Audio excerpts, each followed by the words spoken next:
Olá, eu sou o Thomas Jardim, seja muito bem-vindo a mais um Protagonistas. Hoje ao meu lado, um lorde inglês com sotaque carioca. Ele nasceu na Inglaterra, mas veio ainda bem pequeno para o Brasil e se transformou em um dos grandes nomes do judô brasileiro. Hoje, comanda um dos projetos sociais mais importantes do país, o Instituto Reação. Flávio Canto, prazer estar com você. Todo meu. Tudo bem? Flávio, tudo ótimo. O que é ser um protagonista? Cara, ser um protagonista, eu acho que acho que todo mundo, não sei, eu acho necessário você ser um protagonista da tua vida, né? Você tem uma escolha, que você pode ser um seguidor ou tentar exercer algum tipo de papel de protagonismo. Eu prefiro seguir esse segundo caminho. Eu acho que é tentar construir uma história própria, sem se preocupar em seguir ninguém, fazer o teu caminho. Acho que é isso. Você começou no judô tarde, já tinha 14 anos, mas as coisas aconteceram muito rápido. Em 5 anos você já estava na seleção brasileira. Como é que foi isso? Cara, eu fiquei muito tempo assim para me encontrar num esporte. Eu já tinha tentado natação, futebol, surfar eu tento até hoje. E judô eu acho que eu encontrei. Eu comecei tarde, mas eu comecei com o cara certo, que era o Geraldo Bernardes. Eu estava inspirado na medalha olímpica do Aurélio, que tinha sido campeão pouco tempo antes, com o Geraldo de técnico, que era o professor da escolinha do meu irmão, então era uma coincidência enorme, assim. Então eu comecei com o cara certo, que me sonhou. A verdade é que eu tive um cara que me sonhou desde o primeiro dia. Sabe-se lá por quê? Porque eu tinha 14 anos, faixa branca, e eu acho que ele olhou para mim e falou, puta, esse cara vai chegar aí na seleção um dia. E ele falava isso para mim. E eu perdi muito, né? Eu cheguei na seleção 5 anos depois, mas eu nunca tinha vencido um campeonato carioca. E o Geraldo, sempre que eu perdia, eu ficava impaciente. O Geraldo falava, calma, a tua hora vai chegar, você está no caminho certo. E quando eu vi, eu estava na seleção. Minha vida mudou de uma hora para outra. Você falou do Aurélio e do Geraldo. Eram suas referências? O Aurélio foi a primeira grande referência da minha geração. Claro que a Olimpíada de 84 a gente teve Douglas, Carmona, Yomura, o Chiaki Shin em 72. Mas o Aurélio foi o primeiro campeão olímpico e ele tinha uma força, assim, para a minha geração, de ruptura, assim, com a maneira como o Brasil era visto lá fora. O Brasil, ele não era protagonista no judô mundial. E o Aurélio, ele batia no peito e falava, ó, eu cheguei aqui para vencer. Quando ele foi campeão mundial júnior, ele foi o primeiro campeão mundial júnior do Brasil em 84, não tinha o hino nacional na hora que ele subiu ao pódio. Ele trouxe toda a equipe, botou todo mundo em frente e falou, vamos cantar, gente. Todo mundo cantando o hino nacional, ninguém estava preparado para ouvir o hino nacional numa competição no Campeonato Mundial. Então ele era esse cara que fazia a gente acreditar que a gente era melhor que os outros. Eu cresci com esse exemplo e comecei a viajar, foi até uma curiosidade. Eu entrei vendo o Aurélio em 88, em Seul, e na minha primeira Olimpíada eu estava junto com o Aurélio, que era a última dele, em 96 em Atlanta. Então para mim isso foi assim, um dos grandes acontecimentos para mim na minha vida esportiva. Você falou em começar a viajar. Bom, você competiu nos 4 cantos do mundo e eu sei que você não é exatamente, diríamos assim, um fã de avião, né? Como é que é lidar com isso? Eu já melhorei, eu já tive momentos piores. Na verdade, o meu pior momento, a gente foi para uma universidade em 2001 na China, com o João Derli, era aquela galera, Léo, Moacir, equipe super amiga, super querida. E o avião entrou naquele vácuo. O Joãozinho bateu a cabeça no teto ali, o João Derli. E ali eu fiquei uns 3 anos assim com um pouco de trauma de avião, preocupado. Quando tremia, eu já ficava tenso. Viajava muito com o Léo Leite, que é muito amigo meu, que é um frouxo. O Léo com avião é o pior de todos. Ele fica tremendo e ele fica fazendo... Ele te deixa nervoso, porque o avião mexe, ele já te segura em você. Cara, tá acontecendo alguma coisa. Aí você já começa a ficar mais tenso. Então tem um pouco do Léo também nessa história. Mas hoje eu tô tranquilo. Até não tem como não estar, porque eu viajo o tempo inteiro.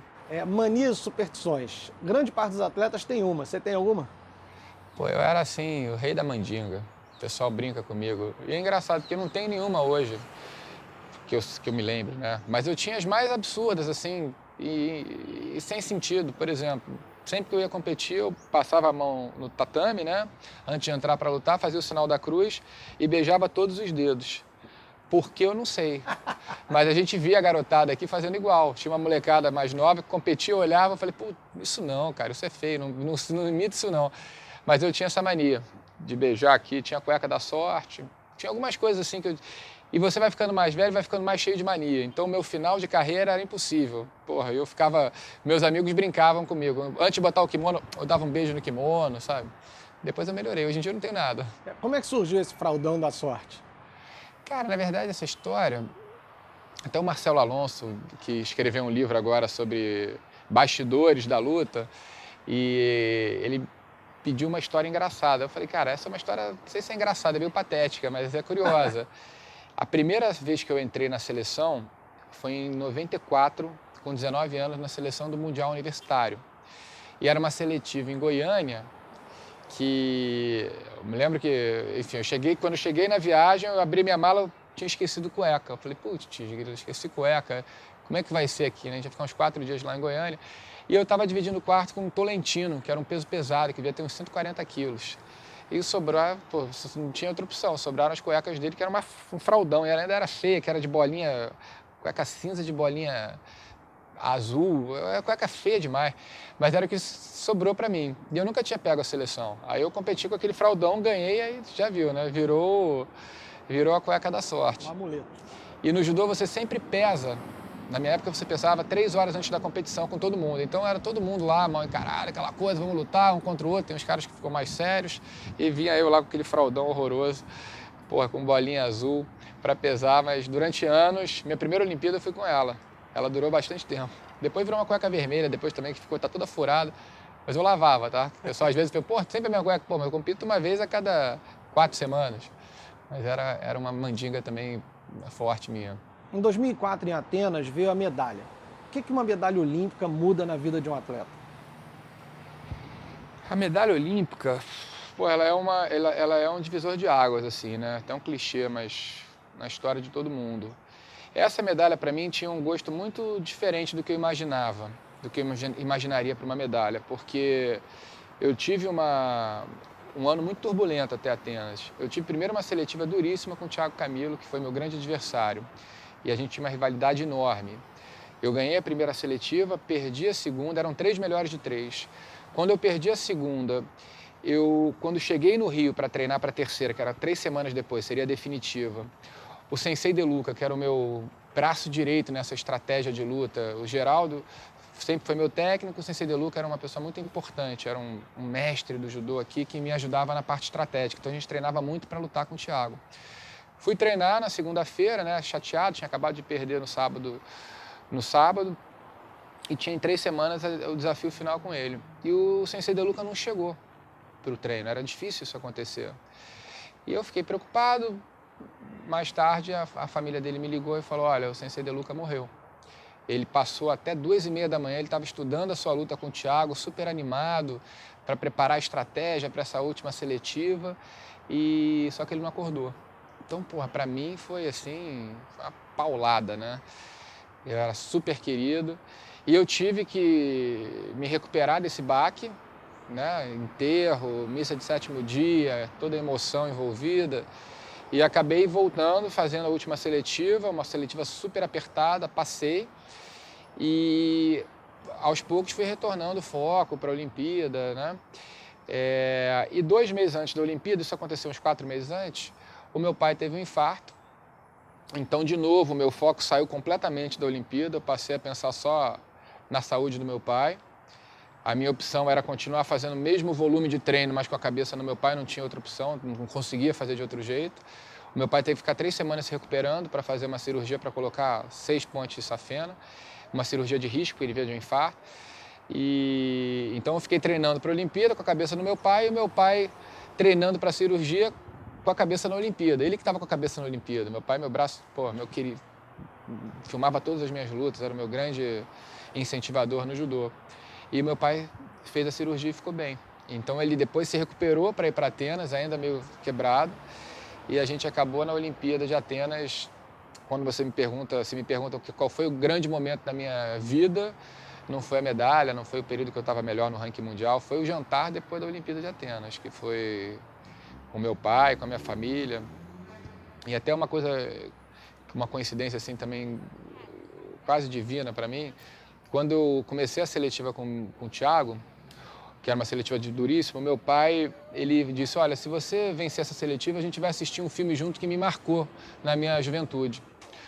Aí eu, tá. Aí a gente foi assistir e depois ganhei a seletiva, então foi um marco poder assistir o filme com meu pai, que era o filme Zorbo Grego. O personagem principal era um cara muito introvertido, acho que lembrava um pouco meu pai, que na Grécia ele conhecia um cara super extrovertido e aprendia a viver. Então meu pai, acho que se identificou com o filme. E tinha uma música característica, era é uma música que todo mundo conhece. E nesse jantar, quando a gente sentou lá com a família, entrou um velhinho lá, perguntou se podia tocar uma música e tocou essa música. Então foi assim, esse momento da minha vida, com a família toda lá, meu pai vivo, eu com a medalha, foi um momento assim muito importante. E só complementando a tua pergunta aí do que muda na vida, aí depois vocês vão editar, tão ferrados, hein, porra. Mas assim que eu me lembro de sair do pódio, né? Eu tinha ficado com a medalha de bronze. Olhar, a gente olha para os 2 degraus acima, né? Com um pouquinho de... podia estar ali. E de fato eu podia, eu estava muito bem na época. E quando eu saí do pódio, né? Tem aquela volta olímpica que a gente dá com as medalhas, tirando foto. Assim que eu saí, eu encontrei o cubano, que era o meu maior adversário na América do Sul, na América Latina, né? Nas Américas. O Gabriel Arteaga. E um cara que tinha ido mal na Olimpíada. Era um dos favoritos, mas tinha ido mal. E quando eu encontrei o Arteaga, ele olhou para mim, eu fiquei meio constrangido, não sabia o que falar para ele, sabia que ele estava triste, eu estava vindo uma medalha. Aí ele me deu um abraço, com o olho cheio d'água, e falou, compadre, nadie lo merece mais que tu. Né? Ninguém merece mais que você essa medalha. E eu saí com aquela frase dele me perguntando, porra, será? E acho que essa é uma dúvida que eu vou carregar pro resto da vida, assim, né? E tento pagar essa dívida, que eu acho que ganhar uma medalha olímpica, independentemente da cor, tem tanto cara bom, tinha tanta gente boa naquela Olimpíada, que não subiu no pódio. Então, acho que é uma dívida que eu carrego para o resto da vida, assim, de tentar fazer por merecer ter numa Olimpíada subido ao pódio. Essa medalha coroou sua carreira, mas como você mesmo me disse agora, o jantar com o seu pai foi ainda mais importante logo depois da medalha. Eu queria que você definisse o seu pai para mim. Cara, meu pai, ele é meu melhor amigo. A gente tem uma relação, assim, muito próxima. Eu acho que eu decidi, garoto, que meu pai ia ser meu melhor amigo. Foi uma decisão minha. O meu pai é físico nuclear, então ele tem o mundo dele. E eu, garoto, às vezes eu ia falar com meu pai mal respondia porque ele estava no computador. Depois eu descobri que ele tinha 2 mundos e que eu tinha que cutucar ele para ele voltar para o nosso mundo. E ele foi meu grande motivador, assim, a gente ia junto para as competições todas, ele filmava as competições, depois a gente assistia junto. Ele se apaixonou pelo judô, ele ia nos treinos comigo. Eu tenho uma família muito unida. Eu brinco que a minha mãe é do tipo que, quando eu era garoto, se eu acertasse uma pedra no vidro do vizinho, ela ia me dar uma bronca, mas ia elogiar a minha pontaria, sabe? Então, os dois sempre estimularam, tanto meu irmão como eu, a sermos o que a gente quisesse ser. Sabe? Então, isso, pô, não tem preço, né? Eu escolhi um caminho tão alternativo, né? Ser judoca, depois, com 25 anos, pô, passar boa parte da minha vida dentro da favela, com reação. Hoje a minha mãe, por exemplo, ganhou o prêmio no evento de 10 anos de voluntária da década no Reação. Ela passa o dia inteiro lá. Então, eu tive a sorte de ter pais assim que sempre apoiaram os meus sonhos, independentemente de quão loucos eles pudessem parecer. Você falou no Reação, você colecionou medalhas, Pan-Americano, Mundiais, Copa do Mundo, Olimpíada. Mas você poderia dizer que a sua maior conquista foi o Instituto Reação? A Reação virou a melhor parte da minha vida desde logo no começo, assim. E me fortaleceu muito no judô, porque eu comecei no Reação depois de uma derrota, numa seletiva em Sydney. E eu queria recuperar a vaga na seleção. Estava 5 anos na seleção, perdi a seletiva para Sydney e o Reação foi meio que uma resposta que eu inventei para lidar com aquela dor, com aquela derrota. E aquilo me fortaleceu muito. Eu acho que eu ganhei uma energia maior do que eu imaginava e voltei muito mais forte porque eu passei a lutar por um grupo muito maior do que antes, que eu lutava mais por mim, pela minha família. Eu passei a me sentir, de fato, lutando por toda a garotada lá, sabe? Eu sabia que o que eu conquistava lá fora, de alguma maneira, reverberava no Reação. Então, aos poucos, o Reação foi conquistando meu coração e sendo a parte mais importante. E o judô, uma parte que eu adorava, mas que me possibilitava estar no Reação. Eu tinha bons patrocínios. Depois dessa migração para a TV, aconteceu a mesma coisa. Eu tenho o meu retorno financeiro na TV e no Reação eu continuo, desde o início, como voluntário. Então, essas atividades me permitiram investir minha vida, meu tempo no Reação, que é, para mim, o mais importante. Qual foi a grande dificuldade para implantação do Reação? O choque de realidade, alguma situação delicada? Cara, o Reação foi uma mudança de vida para mim muito brusca. Eu nunca tinha subido uma favela, que é uma característica da nossa cidade. É uma cidade dividida com muros invisíveis. É difícil até explicar para quem não conhece o Rio que ali onde a gente está vendo ali a Rocinha não tem quase relação nenhuma com o que onde a gente está aqui agora. Esses mundos não se cruzam, a não ser em situações, num restaurante, com garçom, enfim, não tem A gente pensa muito em inclusão social sempre achando que é pegar quem está na Rocinha, quem está embaixo aqui daquela pirâmide social e levar para cima, né? Como se o que tivesse aqui embaixo não tivesse valor, só o que está aqui em cima. E eu fui incluído. Eu vivi uma inclusão social às avessas, né? Eu que estava aqui em cima, eu conheci esse mundo de baixo e aprendi muito. Então, até lá no Reação hoje, a gente tenta evitar essa palavra, essa expressão inclusão social e trocar por integração social, que eu acho que é o que falta, né? Sem pressupor uma hierarquia, né? de valor, como a inclusão, para mim, remete. Mas vamos lá, a Reação começou, para mim, imagina, eu com 25 anos comecei a dar aula lá, do lado de uma boca de fumo. Era uma mudança para mim de realidade muito, muito grande. Nos primeiros anos, assim, eu fiquei muito diferente, assim, tive uma mudança grande, assim, fiquei mais chato, tive dificuldade de lidar com essa minha...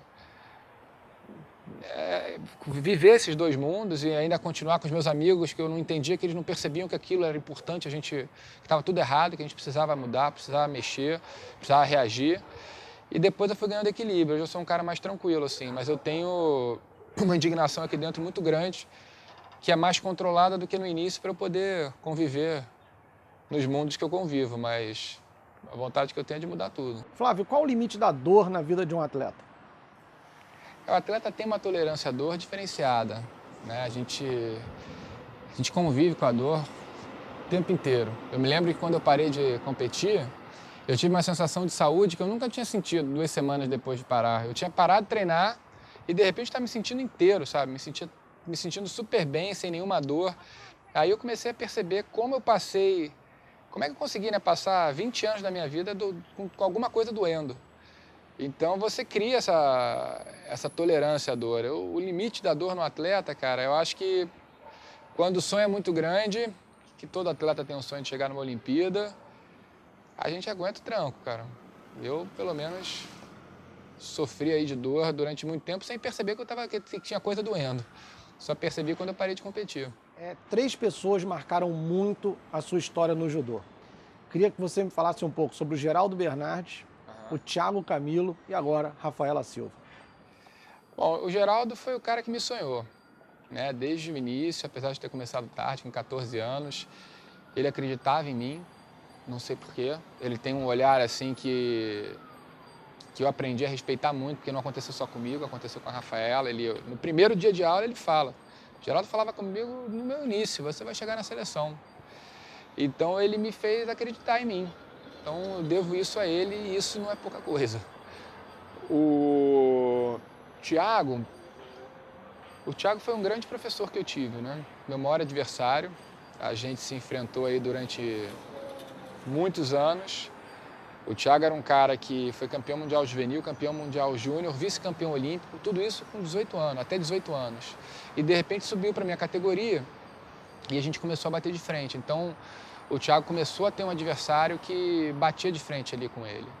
E para eu bater de frente com o Thiago, eu tinha que me tornar um cara assim, super estratégico, porque ele era um monstro. Para mim, o melhor atleta, tecnicamente, que o Brasil já teve, sem sombra de dúvidas, na minha opinião. E um dos melhores do mundo, um dos maiores de todos. E ele me obrigou assim, a chegar num nível que eu jamais teria chegado.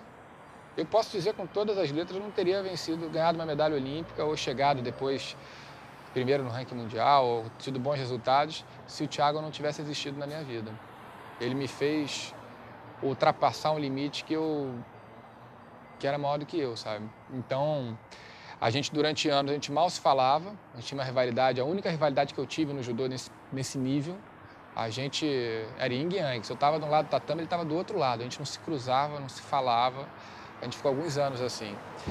E aos poucos, acho que a gente foi amadurecendo e a gente foi se respeitando e percebendo assim que tinha ali que os dois precisaram muito um do outro para chegar onde chegaram.